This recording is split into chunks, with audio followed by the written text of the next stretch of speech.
इस समय जैसा कि फिरोज भाई ने और अकबर भाई ने बताया, शायद इसमें बैठे हुए बहुत से लोग जानते होंगे और शायद कुछ लोग नहीं जानते होंगे। तो मुख्तसर मैं बात रखूँगा ताकि आगे का जो प्रोसेस है और जो मेहमान आए उनकी भी हम बातें सुने।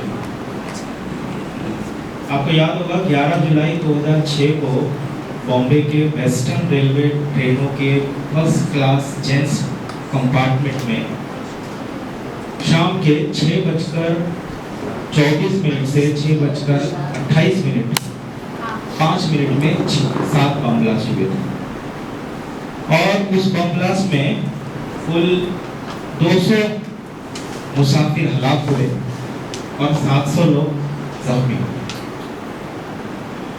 उसके बाद बॉम्बे पुलिस इस केस की तफ्तीश करती है। उसके बाद एटीएस को मामला जाता है और एटीएस के पी रघुवंशी जो उस वक्त के चीफ थे एटीएस के, आपने नाम सुना होगा, बहुत मशहूर और बदनाम नाम रहा है, जिन्होंने मालेगांव बम ब्लास्ट के अंदर भी जो कब्रिस्तान और मस्जिद में हुआ था वहां पर 9 मुस्लिम नौजवानों को बेगुनाह पकड़ा था। उसी शख्स ने हम लोगों को पकड़ा था और 13 लोग हम लोगों को जेल भेज दिया था। एक लंबी कहानी है, टॉर्चर और कन्फेशनल स्टेटमेंट और 3rd डिग्री टॉर्चर और रिलेटिव्स के साथ बदतमीजी टॉर्चर, वो सारी डिटेल मैंने अपनी बुक में लिखी है जिसका नाम है बेगुनाह कैदी। अंग्रेजी में उसका तर्जुमा होकर आ गया है इनोसेंट प्रिजनर्स। हिंदी में भी अवेलेबल है, अगर आप अमेज़न करेंगे तो आपको दिख जाएगी बेगुनाह कैदी। 2015 में मैं जेल से बाहर आया और जेल में बैठ के अंडा सेल में मैंने वो किताब लिखी। जिस वक्त मैं किताब लिख रहा था मुझे ये नहीं पता था कि मेरा जजमेंट क्या है,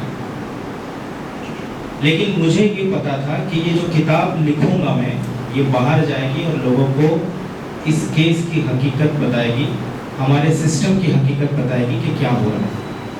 और इसी मकसद से वो किताब लिखी गई और बाहर आई और लोगों ने उसको पसंद किया। और आने के बाद मैंने एक एनजीओ बनाई जिसका नाम है इनोसेंस नेटवर्क। हमारा मकसद सिर्फ ये है कि जो प्रिजनर्स है और बेगुनाह है उनकी रिहाई के लिए काम किया जाए। जेलों के अंदर उनको परेशान किया जाता है, उनको कुछ रिलीफ दी जाए, जेल एडमिनिस्ट्रेशन से मिल करके बात की जाए, उनके घर वालों को क्या तकलीफ है उनसे बात की जाए, जो हम तकलीफ उनकी दूर कर सकते हैं, जो असिस्टेंस दे सकते हैं वो हमको देना है। हम ये काम कर रहे हैं। बहुत से रिटायर्ड जजेस, एडवोकेट्स, एक्टिविस्ट, लर्नेड जर्नलिस्ट हमारे साथ जुड़े हुए हैं, वो काम कर रहे हैं। बहुत थोड़े पैमाने पर काम है लेकिन हो रहा है। पिछले 7 साल से हम लोग ये काम कर रहे हैं। फिल्म इंडस्ट्री के कई लोग हमारे पास आए और कहा कि आपकी स्टोरी पर फिल्म बनानी है। स्टोरी सुनते थे लेकिन फिल्म नहीं बना पाते थे। और बाद में सुदर्शन गमरे नाम का एक शख्स यहीं खार में रहता है, नौजवान लड़का है, उसने इस किताब को पढ़ के इम्प्रेस हुआ और उसने कहा कि मैं आपकी ज़िंदगी पर फिल्म बनाऊंगा। मैंने कहा बनाइए। उसने रिसर्च की और 3 साल मेहनत करके ये फिल्म बनाई। फिल्म का नाम है हीमोलिम। हीमोलिम अंग्रेजी नाम है जिसका मतलब होता है इनविजिबल ब्लड, ऐसा खून जो नजर ना। 27 मई को पैन इंडिया थिएटर्स में रिलीज होगी। सेंसर बोर्ड ऑफ इंडिया ने सर्टिफिकेट भी दे दिया, हैरत की बात है। और रिलीज हो गई और उसका अच्छा परफॉर्मेंस भी है। रिव्यू है, टाइम्स ऑफ इंडिया ने उसको 5 में से 3.5 रेटिंग दिया। और जितने लीडिंग पेपर है भारत के, उसके अंदर जितने लीडिंग पोर्टल है, वेब पोर्टल, उसमें इसकी स्टोरी आ चुकी है।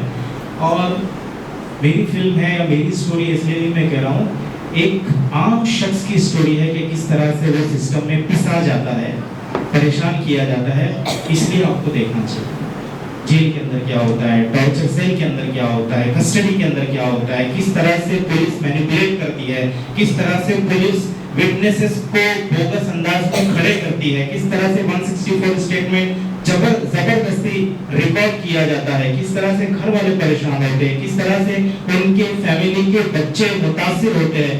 वो सब कुछ खूबसूरती से 2 घंटे में दिखाने की उसने कोशिश की है। ये कोई डॉक्यूमेंट्री फिल्म नहीं है, ये प्योरली कमर्शियल फिल्म है। उसमें कव्वाली भी है, उसमें आपको थोड़ी सी हंसी भी आएगी, एंटरटेनमेंट भी है, लेकिन हिंदी सिनेमा की first ever film based on any bomb blast accused. तो मैं आप लोगों से रिक्वेस्ट करूंगा कि उस फिल्म को एक बार जरूर देख लें। और इस केस के अंदर जो 12 लोग गिरफ्तार थे, जो मेरे साथ, आपको सुन के हैरत होगी कि उसमें से 7 लोगों को जो बेगुनाह है लाइफ की सजा दे दी गई और 5 लोगों को फांसी की सजा।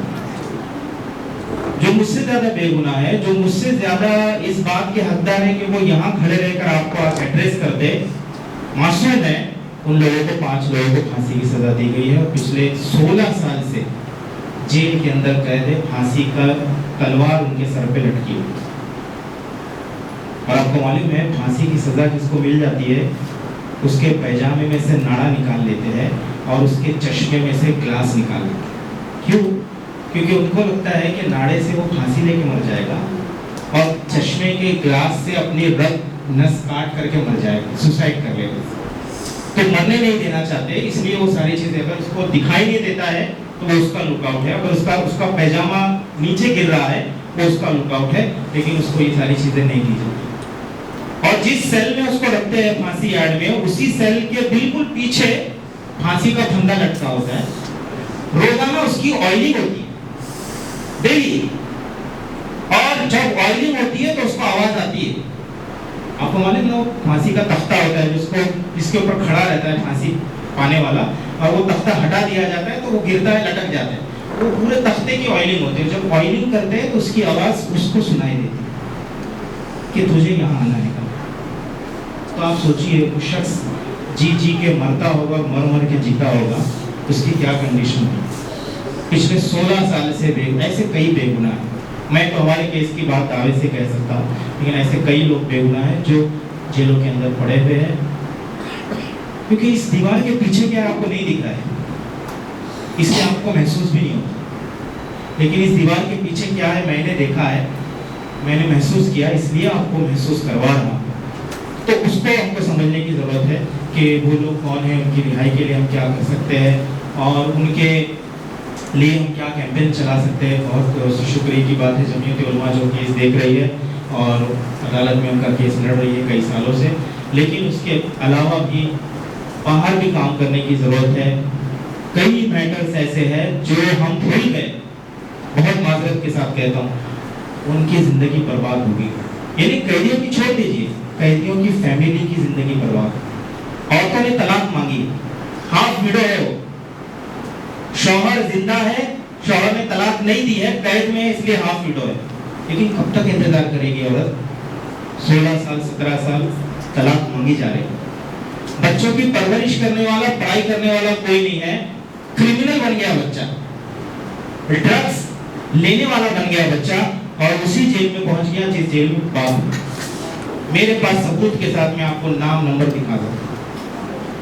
घर वालों को परवरिश के लिए कोई कमाने वाला चला गया अंदर, तो बच्चा लेकर के मस्जिद के बाहर बैठ के भीख मांग रही है। मैं आपको नाम नंबर के साथ दे सकता हूँ, ये पोजीशन है।